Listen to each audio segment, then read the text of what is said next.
ডিফুস্থিত কাৰ্বি আংলং জিলা উপায়ুক্ত কাৰ্যালয়ত এখনি সংবাদমেল অনুষ্ঠিত হয়। জিলা উপায়ুক্ত 18 নং হাওৰাঘাট সমষ্টি আৰু 19 নং ডিফু সমষ্টিৰ ভোটাধিকাৰসকলক উদ্দেশ্যে আজিৰ এই সংবাদমেল আয়োজন কৰে।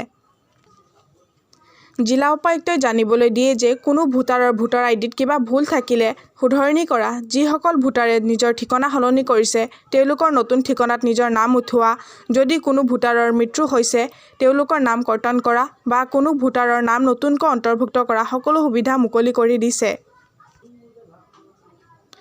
এই সুবিধাসমূহ পূৰণৰ বাবে নিৰ্দিষ্ট ফৰ্ম পূৰণ কৰিব লাগিব আৰু অনলাইন যোগে পূৰণৰ বাবে ৱেবছাইট মুকলি কৰি দিছে।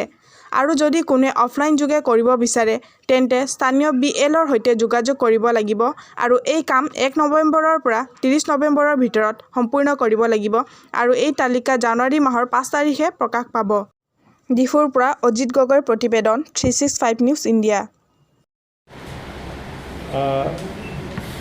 Election Commission of India every year আমাক generally summary revision of electoral roll কৰিব দিয়ে with reference to 1st January এই next year। যেনেকৈ এই বছৰৰ summary revision, special summary revision 2022 with reference to 1st January 2022। তো আমাক সেইটো কাৰণে আজি integrated draft roll to publish কৰিব দিছে and this আজিৰ পৰা 1st November পৰা 30th November লৈকে পিৰিয়ড দিছে for filing of claims and objections। আমি যোন 18 বছৰ হৈছে, কোনোবা মাইগ্ৰেটেড হৈ গৈছে, কোনোবা মানুহ ঢুকাইছে, এইবিলাক সব ক্লেইমছ বা অবজেকশ্যন তেনেকৈ দিয়ে, কাৰেকশ্যন দি এই একমাহটো দিছে। চ' আজি আমাৰ পলিং ষ্টেচন লোকেশ্যনতে আমাৰ এই ড্ৰাফ্ট ৰোলটো পাব্লিছ হৈছে। চ' সেইটো কৰাৰ পিছতে আমি চাইমালটেনিয়াছলি কেইদিনমান পিছতে সেই যিখিনি এপ্লিকেশ্যন পৰিছে 6 number form, 7 number form, 8A, B dispose কৰিব লাগে আৰু সেইটো টিল 28 ডিচেম্বৰলৈকে সব ক্লেইমছ এণ্ড অবজেকশ্যন আমি ডিছপ'জ কৰিম, হিয়াৰিং ল'ম by the AERO and ERO। Hearing লৈ ক্লেইমছখিনি ভেলিড হ'লে এইটো একচেপ্ট কৰিম, যদি ডিলিশ্যন বা অবজেকশ্যন হ'লে সেইটোতো ঠিক কৰিম আৰু ফাইনেলি 8তে কাৰেকশ্যন, কোনোবা নাম ভুল হৈছে, কোনোবা বেলেগ এটা সমষ্টিৰ পৰা বেলেগ এটা সমষ্টি বা সমষ্টিৰ ভিতৰতে যাব, সেইকে ট্ৰান্সপজিশ্যন 8A কৰিব আৰু final publication will be on 5th January 2022। চ' সেইখিনি কি ছেডিউল আপোনাৰ ওলাই গৈছে।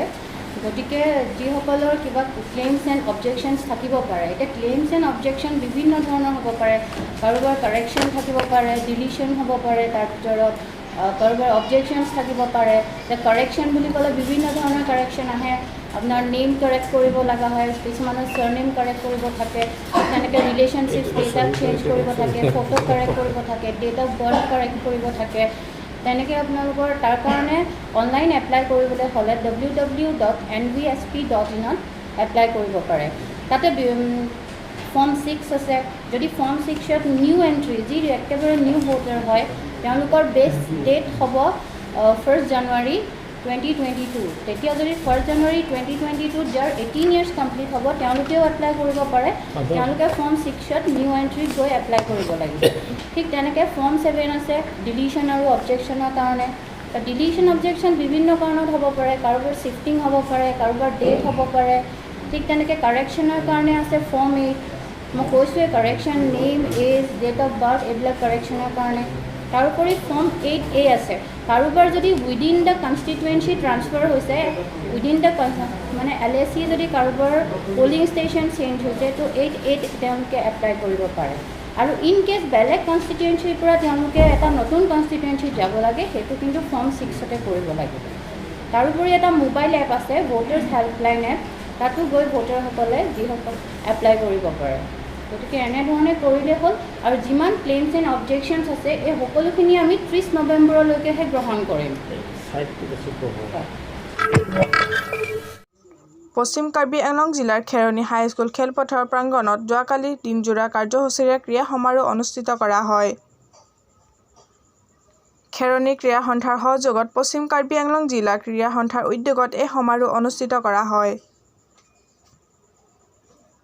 আগন্তুক আন্তঃজিলা ক্ৰীড়া প্ৰতিযোগিতাৰ প্ৰতি লক্ষ্য ৰাখি পশ্চিম কাৰ্বি আংলং জিলা ক্ৰীড়া সন্থাই অংশগ্ৰহণ কৰাৰ বাবে খেলুৱৈ নিৰ্বাচিত কৰাৰ উদ্দেশ্যে অনুষ্ঠিত কৰা ক্ৰীড়া প্ৰতিযোগিতা। উক্ত ক্ৰীড়া সমাৰোহত ল'ৰা-ছোৱালীৰ উভয়ৰে বিভিন্ন শাখাৰ দৌৰ, ডিস্কাছ থ্ৰ', জেভলিন থ্ৰ', লং জাম্প আৰু লগতে জিলা ভিত্তিত আছু খেলৰ প্ৰতিযোগিতা অনুষ্ঠিত কৰে। পশ্চিম কাৰ্বি আংলং জিলা ক্ৰীড়া সন্থাই পাহাৰীয়া জিলাখনৰ খেলুৱৈসকলৰ মাজত মনোবল বৃদ্ধি কৰাৰ লগতে খেলুৱৈ সমাজৰ মাজত এক সজাগতা সৃষ্টি কৰাৰ উদ্দেশ্যে আগত ৰাখি আৰু ক্ৰীড়া মানদণ্ড আগবঢ়োৱাৰ লক্ষ্যৰে অনুষ্ঠিত কৰা এই ক্ৰীড়া প্ৰতিযোগিতাখনত পাহাৰীয়া জিলাৰ বিভিন্ন প্ৰান্তৰ পৰা খেলুৱৈ অংশগ্ৰহণ কৰা পৰিলক্ষিত হৈছে। খেৰণীৰ পৰা জয়ৰাম কাঠাৰৰ প্ৰতিবেদন 365 নিউজ ইণ্ডিয়া। আজি দুটা ইভেণ্ট পশ্চিম কাৰ্বি আংলং ক্ৰীড়া সন্থাৰ তৰফৰ পৰা আমি এথলেটিক্স মিট আৰু wushu second wushu championship west Karbi Anglong meets sub junior, junior আৰু ছিনিয়ৰৰ মাজত আমি প্ৰতিযোগিতাকেইটা আমি আৰম্ভ কৰিছোঁ। এনুৱেল আমাৰ যিটো এটা কেলেণ্ডাৰ থাকে সেইটো বস্তু আমি সেইটো নিয়মে আমি বস্তুখিনি কৰি গৈ আছোঁ। চ' আজি এথলেটিক্স মিটছটো আমি খেৰণীত পাতিছোঁ আৰু ৱছুটো আমি ইয়াত হাৰলং চপাত ক্ৰীড়া সন্থাৰ ইনডোৰ ষ্টেডিয়ামত আমি পাতি আছোঁ। আজি ইয়াত আমি হাৰলং চপাতত ৱছু ৰিচেণ্টলি আমাৰ সম্ৰাজ লামা বুলি আমাৰ পশ্চিম কাৰ্বি আংলঙৰ জেংখাৰ ল'ৰা, তেখেতে আমাৰ 65 kg ব্ৰঞ্জ মেডেল পাঞ্জাৱত ৱছু চেম্পিয়নশ্বিপ নেশ্যনেল ৱছু চেম্পিয়নশ্বিপ পাঞ্জাৱত হৈছিল। তাতো তেখেতে আমাৰ কাৰণে এটা সুনাম মানে ব্ৰঞ্জ মেডেল জিকি আহিছে। তেখেতৰ মানে যিদৰে মানে আগুৱাই লৈ গৈছে ঠিক একেদৰে আমি ইয়াত সৰু জুনিয়ৰ আৰু ছাব জুনিয়ৰ ল'ৰাবোৰ ছিলেকশ্যন কৰি পিছলৈ ষ্টেট লেভেলত যেনেকৈ পঠাম আৰু নেশ্যনেল লেভেলত কেনেকৈ পঠাম সেইবোৰ আমি চেষ্টা কৰি আছোঁ। So' we are organising all this event to promote the wushu in interior west Karbi Anglong. আজি ইয়াত খালি ৱছু ইভেণ্ট হ'ব আৰু খেৰণীত যিখিনি পাতি আছে আজি তাতে অল দ্য এথলেটিক্স যিকেইটা ৰিকোৱাৰ্ড আছে আমি সেইবোৰ ইভেণ্ট আমি পাতি আছোঁ। ইতিমধ্যে তাতে গেম চলি আছে, আমি তাতো যাম আৰু আজি ইয়াতে ৱছুটো চলি আছে। মানে কাৰ্বি আংলং পশ্চিম কাৰ্বি আংলং জিলাৰ ক্ৰীড়া সন্থাৰ সৌজন্যত 2021 চনৰ এথলেটিক্স মিট আমি খেৰণীত ক্ৰীড়া সন্থাৰ খেলপথাৰত আয়োজন কৰিছোঁ। আজি ইয়াৰ উদ্দেশ্য হৈছে অহা ডিচেম্বৰ মাহত আন্তঃজিলা এথলেটিক্স মিট অনুষ্ঠিত হ'ব আৰু ইয়াৰ পৰা যিসকল খেলুৱৈ আমি বাছনি কৰিম সেইসকল খেলুৱৈয়ে যদি তেওঁলোকৰ নিৰ্ধাৰিত এটা টাইমিং বা এই টাইমিঙত যদি উপযুক্ত হিচাপত স্বীকৃতি পায় তেওঁলোকে আমি খেলুৱৈসকলক আমি ইণ্টাৰ ডিষ্ট্ৰিক্ট খেলিবলৈ লৈ যাম। যদি ইয়াত আমি ট্ৰায়েল দিয়াৰ পিছত তেনেকুৱা ল'ৰা ছোৱালী যদি টাইমিঙত বা নিৰ্ধাৰিত সময়ত যদি দৌৰিব নোৱাৰে আমি হয়তো এইটো বিবেচনাৰ বাহিৰত থাকিব, কিন্তু যদিও তেওঁলোকে টাইমিঙত পাই যায় আমি লৈ যাম বুলি আমি সিদ্ধান্ত গ্ৰহণ কৰিছোঁ। আৰু ইয়াৰ উদ্দেশ্যটো হৈছে কি আমি কাৰ্বি আংলং জিলাৰ ৱেষ্ট কাৰ্বি আংলং জিলাৰ ক্ৰীড়া সন্থা গঠন কৰা এবছৰে হৈছে মাত্ৰ। তো এবছৰৰ পিছতো আমি যোৱাবাৰ সংক্ৰামত এই এথলেটিক্স অনুষ্ঠিত কৰিছিলোঁ আৰু এইবাৰ আমি খেৰণীত অনুষ্ঠিত কৰিছোঁ। কিন্তু আমি দেখা পাইছোঁ ইয়াত আমাৰ পশ্চিম কাৰ্বি আংলঙৰ ক্ৰীড়াৰ ক্ষেত্ৰত বহুতো যুৱক যুৱতীয়ে খেলিবৰ কাৰণে আগ্ৰহ প্ৰকাশ কৰিছে। বহুত পাৰ্টিচিপেণ্ট এইবাৰ দেখিছে আপোনালোকে ছবিবিলাক চাওক, বহুত ল'ৰা ছোৱালী এইবাৰ পাৰ্টিচিপেণ্ট কৰিব আহিছে, প্ৰতিযোগিতা কৰিব। কিন্তু আমি যিটো ইনফ্ৰাষ্ট্ৰাকচাৰ যিটো দৰকাৰ আছিলে আমাৰ ট্ৰেক পৰা আৰম্ভ কৰি বিভিন্ন খেলৰ সামগ্ৰী আমি তেওঁলোকক আমি প্ৰদান কৰিব পৰা নাই, তাৰ বাবে আমি দুখিত। কিন্তু আমি ভাবিছোঁ ভৱিষ্যতে এইটো দিবৰ কাৰণে হয়তো আমাৰ কৰ্তৃপক্ষই ব্যৱস্থা কৰিব বা ক্ৰীড়া সন্থা এইটো পদক্ষেপ ল'ব বুলি আমি আশা কৰিছোঁ। আৰু আজি ইমানে।